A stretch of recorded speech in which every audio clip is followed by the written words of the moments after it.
ताकों में सजाया जाता हूँ, आँखों से लगाया जाता हूँ, तावीज़ बनाया जाता हूँ, धो तो ये तुम क्या कर रहे हो?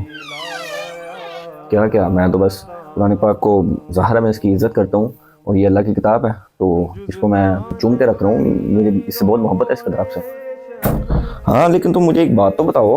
हाँ, पूछो कि तुम, मतलब कुरान पाक को इस तरीके से चूमा है तुमने और उसको ये गुलाफ में बंद कर लिया तुमने, तो ये मतलब ये तुम क्यों कर रहे हो ऐसा?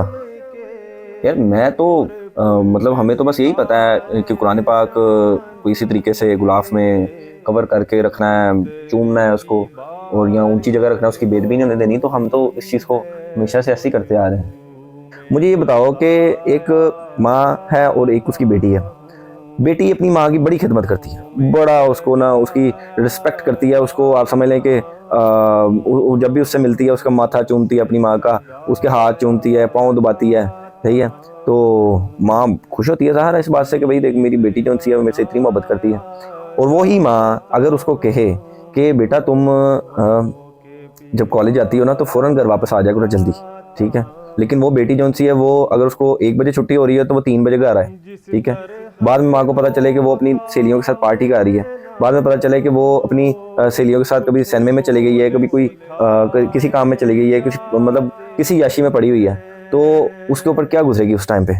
ठीक है, वो उसके लिए मतलब वो जो रिस्पेक्ट है वो ज़्यादा मायने रखेगी, या फिर वो जो उसने जो हुक्म दिया होगा या उसको बात कही होगी कि तुमने ये काम करना है, वो अगर उसने ना किया हो तो वो क्या उसको दरगुदर कर देगी? अपनी रिस्पेक्ट को देखेगी, बच्ची मेरी जो उनसे ना वो मेरे पाँव दबाती है, मेरा सर दबाती है, इस चीज़ को देखेगी। तो मुझे इस बात का जवाब दो। मेरे ख्याल से तो अगर कोई इस तरीके से करता है तो वो तो ज़ाहिर है उसकी वालदा को ये चीज़ें पसंद नहीं आएंगी, मतलब वो उसकी वालदा बुरा समझेंगी इस चीज़ को। तो यही बात है ना, देखो हमने मतलब कुरान के साथ क्या किया, क्या सलूक किया हमने कुरान के साथ। ठीक है, रिस्पेक्ट करनी चाहिए, चूमना चाहते हो आप ज़रूर चूमो, लेकिन आपको पता है कि अल्लाह पाक क्या फरमाते हैं कि ए इंसान, किसी चीज़ की पैरवी उस वक्त तक मत कर जब तक तुझे उसका डेफिनेट इल्म ना हासिल हो जाए। बेशक तेरे से कान, आंखें और अकल के बारे में पूछा जाएगा कि तुमने इन चीज़ों को यूज़ करके हक बात तक क्यों नहीं पहुँचे। ठीक है, और हम यहाँ पे गुमराही में फिसले पड़े हैं, हम जहाँ पे जनाब फ़िरका वारियत में फंसे पड़े हैं, जबकि कुरान हमें सिखाता है कि फ़िरका वारियत में नहीं पढ़ना। हमें कहता है कि वातसिमू बिहब्लिल्लाहि जमीअन वला तफर्रकू। अल्लाह पाक हमें कहते हैं कि इस किसी भी फ़िरके में नहीं डलना और अल्लाह की रस्सी को मजबूती से थाम लेना है। तो तुम मुझे ये बताओ कि यहाँ पे मतलब अल्लाह हमें ये चीज़ें बता रहा है और हम जनाब फ़िरका फ़िरका खेल रहे हैं, फ़िरके में गुस्से पड़े हैं। कोई कहता है मैं बरेलवी हूँ, कोई कहता है मैं देवबंदी हूँ, कोई कहता है मैं अहले हदीस हूँ, फ़खरिया कहते हैं। तुम बताओ कि ये कुरान की इज़्ज़त हो रही है? कहाँ से इज़्ज़त हो रही है? कुरान में आया कि सूद खाना अल्लाह के साथ जंग जंग करने का मुतरादिफ है। जंग कर रहे हो अल्लाह के साथ, तो तुम्हें क्या लगता है मुसलमान सूद नहीं खाते? और वही मुसलमान अपनी बच्चियों की कह लो कि कुरान पाक को जब उनकी रुखसती करते हैं ना तो उसके नीचे से गुजार देते हैं अपनी बेटियों को। कुरान पाक तो शायद इसी काम के लिए आया था, नाजिल हुआ था इसी काम के लिए। ये हमने रिस्पेक्ट दी है इस किताब को। अल्लाह अल्लाह को ये चीज़ें पसंद आएंगी? अल्लाह क्या हमें इस बात से छोड़ देगा? इतनी इतनी आसानी से छोड़ देगा? नबी सल्लल्लाहु अलैहि वसल्लम के ऊपर इतनी मुसीबतें आई हैं, इतनी मुसीबतें आई हैं, पूरी दुनिया की मुसीबतें एक तरफ और नबी सल्लल्लाहु अलैहि वसल्लम की मुसीबतें एक तरफ है। इतनी मुसीबतें आई हैं, कुरान नाजिल हुआ उनके ऊपर, इस कुरान की तबलीग करते करते उनके ऊपर इतनी मुसीबतें आई हैं।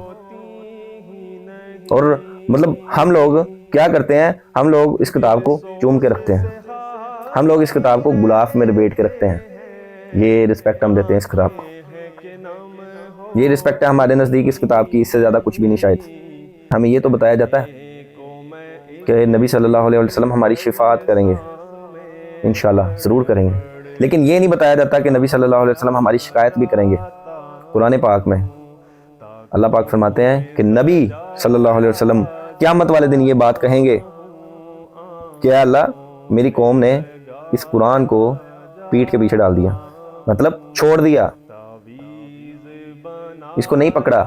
अल्लाह पाक कहते हैं कि इसको पकड़ो, ये अल्लाह की रस्सी है, और हम फ़िरके फ़िरके में पड़े हुए हैं।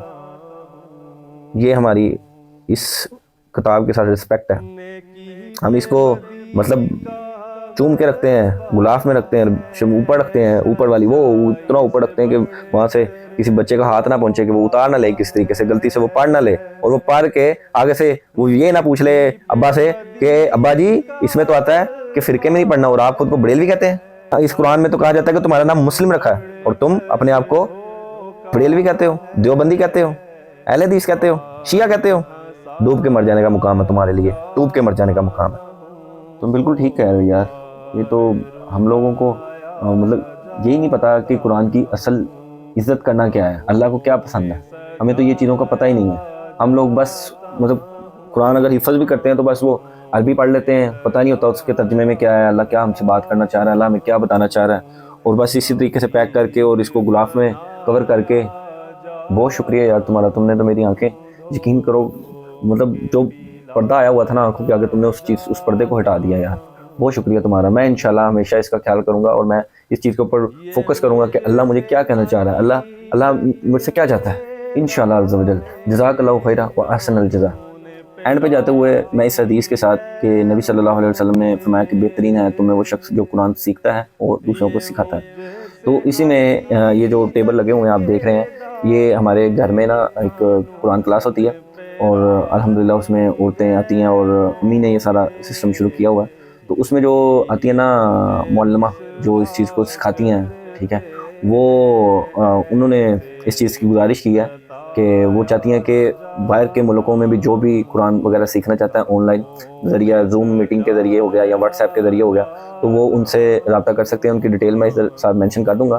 तो मैं अपनी बहनों से ये गुजारिश करूँगा कि वो जो भी कुरान पाक सीखना चाहती हैं तर्जुमे के साथ, और इंशाल्लाह वो तफसीर भी साथ सिखाएँगी, क्योंकि अम्मी मुझे बताती हैं अक्सर कि वो माशाल्लाह बहुत अच्छा पढ़ाती हैं। यहाँ पे हमारे घर में आती हैं ना औरतें वगैरह पढ़ने आती हैं उनसे, तो आप लोग उनसे रब्ता करें। उनकी डिटेल्स वगैरह मैं यहाँ पे डाल दूँगा, उनका कॉन्टैक्ट। ये सिर्फ़ और सिर्फ औरतों के लिए है, और अगर कोई भाई वगैरह भी देख रहा है और वो अपनी सिस्टर के लिए करवाना चाहता है एडमिशन वगैरह, आप समझ लें, उनके साथ रब्ता कर लें। उनका व्हाट्सएप नंबर है और ये बिल्कुल ही फ़ीस भी लीला है इसका। मुझे उन्होंने बस गुजारिश की, उन्होंने कहा कि आपका यूट्यूब चैनल है तो आप काइंडली लोगों को बताएं मेरे बारे में। तो मैं आपसे ये भी गुजारिश करूँगा कि देखें, आप इंग्लिश सीखने जाते हैं या कोई भी दूसरी बुक्स वगैरह का स्टडी करने जाते हैं, उसके लिए आप ट्यूशन फ़ीस बहुत ज़्यादा पे करते हैं, लेकिन कुरान सीखने के लिए आप इस कदर उसको इतना सीरियस नहीं लेते और बहुत कम पे करते हैं। तो मैं आपसे गुजारिश करूँगा उनसे जितना भी आप ज़्यादा से ज़्यादा कर सकते हैं, और जो भी उनकी फ़ीस वगैरह हो तो काइंडली आप उनसे रब्ता करके उसमें निगोशिएट भी कर सकते हैं, जो भी मामला होगा। लेकिन मैं तो आपको यही सजेस्ट करूँगा कि कोई भी इस मामले में आपको नेगोशिएशन करने की ज़रूरत नहीं है। आप जो भी पे कर सकते हैं ना उनको लाजमी पे करें। जज़ाकल्लाहु खैरा व अहसनल जज़ा।